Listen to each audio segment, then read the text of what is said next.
Hello மக்களே, welcome back to YouTube. இன்னைக்கான content என்ன அப்படின்னா, டேட்டா அனலிட்டிக்ஸோட ப்ராசஸ் என்ன, அதாவது ரா டேட்டாவை நம்ம எப்படி இன்சைட்டாக சேஞ்ச் பண்ணுறோம் அப்படிங்கிறத இந்த வீடியோவில் நான் ஷேர் பண்ணுறேன். ஸோ நிறைய பேர் சப்ஸ்கிரைப் பண்ணாமல் வாட்ச் பண்ணிருக்கீங்க, சப்ஸ்கிரைப் பண்ணுங்கள். ஸோ ரெகுலராக அடுத்தடுத்த அப்டேட்ஸ் நம்ம ஷேர் பண்ணிருக்கிறோம். ஸோ ஸ்கிப் பண்ணாதீங்க, வாங்க வீடியோக்குள்ளே போகலாம். இந்த வீடியோவில் என்னென்ன கண்டென்ட்ஸ் கொடுக்கணும் அப்படின்னா, ஃபஸ்ட்டு டேட்டா அண்டர்ஸ்டாண்டிங் எப்படி டேட்டாவை நம்ம அண்டர்ஸ்டாண்ட் பண்ணணும் அப்படிங்கிறது first topic. Second topic data collecting அப்படிங்கிறத பற்றி பார்க்க போகிறோம். டேட்டா எப்படி கலெக்ட் பண்ணுறோம் அப்படிங்கிறத பார்க்க போகிறோம். தேர்டு ப்ராசஸ் என்னன்னா, டேட்டாவை எப்படி அனலைஸ் பண்ணுறது அப்படிங்கிறத பார்க்க போகிறோம்.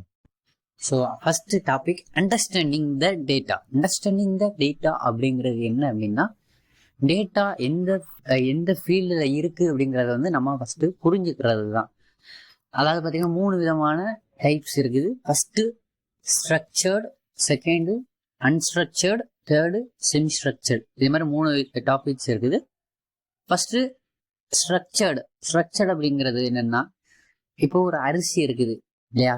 ஸோ அந்த அரிசி வந்து ஒரு சாக்குலேயோ கோணிப்பையிலையோ வச்சாதான் அந்த இது வந்து இத்தனை கிலோ இருக்குது அப்படிங்கிறத வந்து நம்மளால கெஸ் பண்ணி இத்தனை கிலோ இருக்குது அப்படிங்கிறது சொல்ல முடியும் இல்லையா?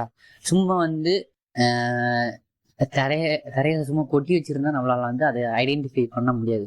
ஸோ இதுதான், அதாவது ஸ்ட்ரக்சர் டேட்டா அப்படிங்கிறது வந்து அந்த அரிசியை கோணிப்பையில் அள்ளி வச்சு எடை பார்க்கறது, அதுதான் ஸ்ட்ரக்சர்டு டேட்டா. அதாவது பார்த்தீங்கன்னா தரையில சும்மா கொட்டி இருந்துச்சு அப்படின்னா அன்ஸ்ட்ரக்சர்ட் டேட்டா. இதையும் இல்லாமல் செமி ஸ்ட்ரக்சர்ட் டேட்டா அப்படிங்கிறது என்னன்னா, அந்த நெல்லில் இருக்கிறது பார்த்தீங்களா? ஸோ அதுதான் செமி ஸ்ட்ரக்சர், அங்கங்கே கொஞ்சம் கொஞ்சம் இருக்கும் அப்படிங்கிறது தான் செமி ஸ்ட்ரக்சர்டு டேட்டா. ஓகேவா?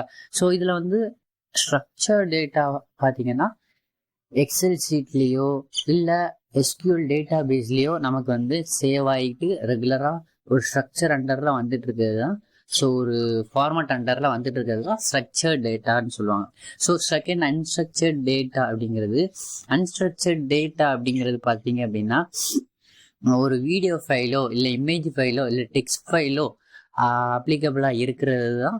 அந்த இது வந்து ஒரு ஃபார்மேட்டே இல்லாமல் இருக்கும். ஸோ இதுதான் அன்ஸ்ட்ரக்சர்ட் டேட்டா. ஸோ தேர்டு பார்த்தீங்க அப்படின்னா செமி ஸ்ட்ரக்சர்ட் அப்படிங்கிறது பார்த்தீங்கன்னா, இது எதுவுமே இந்த செமி ஸ்ட்ரக்சர்டும் கிடையாது, அன்ஸ்ட்ரக்சர்டும் கிடையாது, ஆனால் இது ஒரு டேட்டா அப்படிங்கிறது தான். ஸோ இது எப்படின்னா XML அண்டு JSON அப்படிங்கிற இந்த ஃபார்மேட்டில் வரக்கூடிய விஷயங்கள் தான். ஸோ இதுதான் first data understanding. So next பார்த்தீங்க அப்படின்னா 3 டைப்ஸ் ஆஃப் டேட்டா நமக்கு கிடைக்கும். இதில் ஃபஸ்ட்டு பார்த்தீங்க அப்படின்னா இன்டர்னல் டேட்டா அப்படிங்கிறது பார்த்தீங்கன்னா, ஒரு நிறுவனத்திலிருந்து நமக்கு கிடைக்கக்கூடிய டேட்டா. அந்த நிறுவனத்திலேருந்து கிடைக்கக்கூடிய டேட்டா எப்படி இருக்கும்? ஒன்று அவங்களோட சேல்ஸ் ரிப்போர்ட்டாக இருக்கலாம், ரெண்டாவது அவங்களோட பெர்ஃபார்மன்ஸ் ரிப்போர்ட்டாக, எம்ப்ளாயோட பெர்ஃபார்மன்ஸ் ரிப்போர்ட்டாக இருக்கலாம், இன்னொன்று பார்த்தீங்க அப்படின்னா அவங்களோட இன்வென்டரி மேனேஜ்மெண்ட்டாக இருக்கலாம்.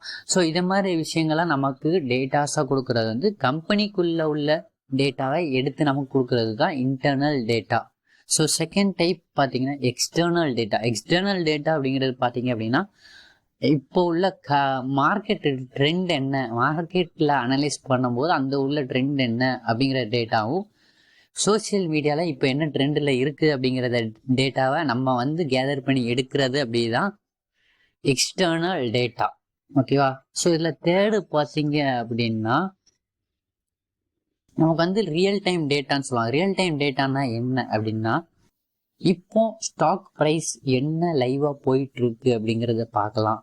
ஸோ IPL ஸ்கோர் எப்படி இப்போ லைவாக போயிட்டு இருக்கு அப்படிங்கிறது பார்க்குறது. அப்புறம் பார்த்தீங்கன்னா நம்மளோட வெப்சைட்டில் ஒரு பிஸ்னஸ் பண்ணியிருக்கோம், நம்மளோட வெப்சைட்டில் ப்ராடக்டை சேல்ஸ் பண்ணியிருக்கோம், நம்மளோட சேல்ஸ் எப்படி இருக்குது, நம்மளோட வெப்சைட் எந்த அளவுக்கு பீக்கில் போயிட்டு இருக்கு அப்படிங்கிற டேட்டாஸ் தான் real time datas. So first இந்த 3 டைப்ஸ் ஆஃப் டேட்டாஸ் வந்து நம்ம வந்து ஃபஸ்ட்டு கரெக்டாக நோட் பண்ணணும். ஸோ செகண்ட் டாபிக் என்ன அப்படின்னா டேட்டா கலெக்ஷன் தான். டேட்டாவை எப்படி கலெக்ட் பண்ணுறோம் அப்படிங்கிறது தான். ஸோ அதுக்கான ப்ராசஸ் என்ன அப்படின்னா, இப்போ பார்த்தீங்கன்னா ஒரு பிஸ்னஸில் நமக்கு ப்ராப்ளம்ஸ் இருக்குது, அதில் சொல்யூஷன்ஸ் கண்டுபிடிக்கணும் அப்படின்னா அந்த பிஸ்னஸ் ஓனர்ட்டையோ அங்கே இருக்கக்கூடிய போர்ட் ஆஃப் மெம்பர்ஸ்டையோ டைரெக்டாக போய் சர்வீஸ் எடுத்து அதில் டேட்டாஸ் எடுக்கிறது ஃபர்ஸ்ட் ஸ்டெப்பு. செகண்ட் ஸ்டெப்பு பார்த்தீங்கன்னா நம்ம வந்து அனலைஸ் பண்ணி அந்த நிறுவனத்தை அனலைஸ் பண்ணி எடுக்கிறது செகண்ட் ஸ்டெப்பு. தேர்ட் ஸ்டெப்பு பார்த்தீங்கன்னா அவங்களோட இன்சைட்ஸ், அவங்களோட ரெகுலர் ஃபீட்ஸை வந்து நம்ம நோட் பண்ணி அதில் உள்ள இதை வச்சு நம்ம எடுக்கிறது தேர்டு விஷயம். ஸோ இது மாதிரி நிறைய ஃபார்மேட்ஸ் இருக்குது. ஸோ இதில் அடுத்து பார்த்தீங்க அப்படின்னா மேனுவலாக எடுக்கிறது, ஆட்டோமேட்டிக்காக எடுக்கிற டேட்டாவை கலெக்ட் பண்ணுறது. அதாவது பார்த்தீங்கன்னா ஆட்டோமேட்டிக்காக டேட்டாவை கலெக்ட் பண்ணுறது பார்த்தீங்கன்னா ஒரு சில சாஃப்ட்வேர்ஸில் அவங்க வந்து இது பண்ணி சேவ் பண்ணி மெர்ஜ் பண்ணி வச்சுருப்பாங்க. ஸோ அதுலேருந்து நம்ம எடுக்கிறது கொஞ்சம் ஈஸியாக இருக்கும். அதுவே மேனுவலாக நமக்கு எடுக்கும்போது நிறைய நம்ம இறங்கி ஒர்க் பண்ணுற மாதிரி இருக்கும். நம்ம இறங்கி அதில் உள்ள டேட்டாஸை கலெக்ட் பண்ணுற மாதிரி இருக்கும். ஸோ இது ரெண்டு தான் உங்களுக்கு வந்து நமக்கு டேட்டாவை கலெக்ட் பண்ணுறதுக்கான ப்ராசஸ். ஸோ அடுத்து என்ன அப்படின்னு பார்த்தீங்கன்னா டேட்டாவை கலெக்ட் பண்ணதுக்கப்புறம் நம்ம எடுத்து டேட்டாவை க்ளீன் பண்ணுறது தான். ஸோ டேட்டாவை க்ளீன் பண்ணுறதுலேயே 3 ப்ராசஸ் இருக்குது. ஃபஸ்ட்டு பார்த்தீங்க அப்படின்னா ஹேண்ட்லிங் மிஸ்ஸிங் வேல்யூஸ். அதாவது பார்த்தீங்கன்னா ஒரு 10 காலம்ஸ் ஆஃப் டேட்டா வந்து நம்ம ஸ்டோர் பண்ணி வச்சுருக்கோம். ஒரு 1000s அண்ட் அபோவ் டேட்டாஸ் வந்து நம்ம லைனில் ஸ்டோர் பண்ணி வச்சுருக்கோம்னு வச்சுக்கோங்களேன். இதில் பார்த்தீங்க அப்படின்னா ஒரு சில காலம்ஸில் டேட்டாஸ் இல்லை. அதாவது பார்த்தீங்கன்னா ஃபார் எக்ஸாம்பிள் டைம் ஒரு டேட், அதே மாதிரி இதில் வந்து நமக்கு டேட்டா வந்து மிஸ் ஆகுது. அப்படிங்கிற பட்சத்தில் அந்த டேட்டா வச்சு நம்மளால் ஒன்றுமே பண்ண முடியாது. ஸோ அதனால அந்த டேட்டாவை நம்ம க்ளீன் பண்ணி எடுத்துருவோம். செகண்ட் திங் பார்த்தீங்க அப்படின்னா ஒரு சில டேட்டாஸ் வந்து டூப்ளிகேட்டாக இதாகிருக்கும். அதாவது பார்த்தீங்கன்னா ஃபர்ஸ்ட் ரோல என்டர் ஆன டேட்டாவே செகண்ட் ரோல என்டர் ஆகிருக்கலாம். சில டேட்டா கரெக்ஷன் நிறைய இருந்திருக்கலாம். ஸோ இதெல்லாம் வந்து ரிமூவ் பண்ணுறது தான் டூப்ளிகேட்ஸை ரிமூவ் பண்ணுற சிஸ்டம். தேர்டு பார்த்தீங்க அப்படின்னா ஃபார்மட்ஸ் நிறைய சேஞ்ச் இருக்கும். ஃபார் எக்ஸாம்பிள் டேட் ஃபார்மட் வந்து அது வேற டெக்ஸ்ட் ஃபார்மேட்டில் வந்திருக்கலாம், நியூமெரிக்கல் ஃபார்மேட் இல்லாமல் டெக்ஸ்ட் ஃபார்மேட்டில் வந்திருக்கலாம். ஸோ டெக்ஸ்டில் வரக்கூடிய ஃபார்மேட்டு நியூமெரிக்கல் ஆர்டர்லாம் மாறி இருக்கலாம். ஸோ இந்த மாதிரி ஃபார்மேட்ஸை வந்து சேஞ்ச் பண்ணுறது தான் third step. So next thing என்ன அப்படின்னு பார்த்தோம் அப்படின்னா டேட்டாவை அனலைஸ் பண்ணுறது தான் தேர்ட் ஸ்டெப்பு. ஸோ டேட்டாவை அனலைஸ் பண்ணுறது தான் ரொம்ப இம்பார்ட்டண்டான ஸ்டெப்ஸும் கூட. ஏன்னா அந்த டேட்டாவை வச்சு நம்ம அனலைஸ் பண்ணுறதை வச்சு தான் இம்பார்ட்டண்டான டெசிஷனை நம்ம கம்பெனிக்கு ஷேர் பண்ணுவோம். ஓகேவா?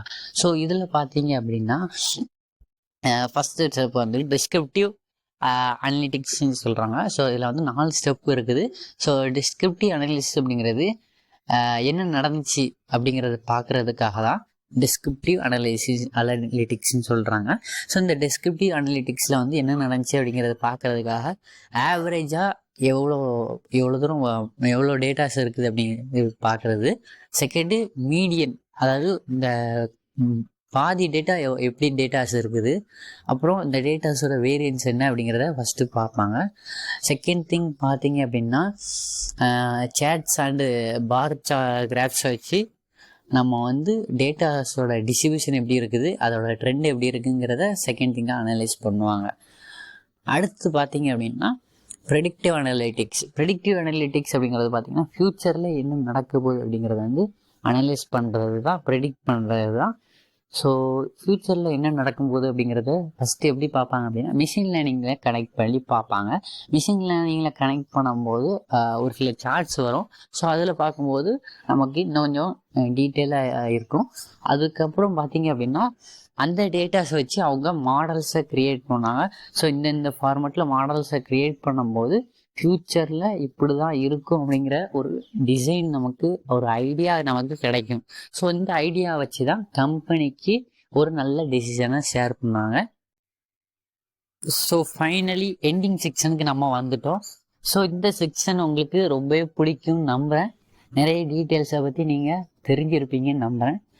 ஸோ இது மாதிரி நிறைய வீடியோஸ் நெக்ஸ்ட்டு பார்க்கணும் அப்படின்னா நம்மளோட சேனலை சப்ஸ்கிரைப் பண்ணுங்கள். இந்த வீடியோஸ் நிறைய பேருக்கு இன்ஃபார்மேட்டிவாக இருக்கும். ஸோ அவங்களுக்கு இதை ஷேர் பண்ணி விடுங்க. So thank you. இனிமேல் நெக்ஸ்ட் வீடியோவில் பார்க்கலாம். பாய்.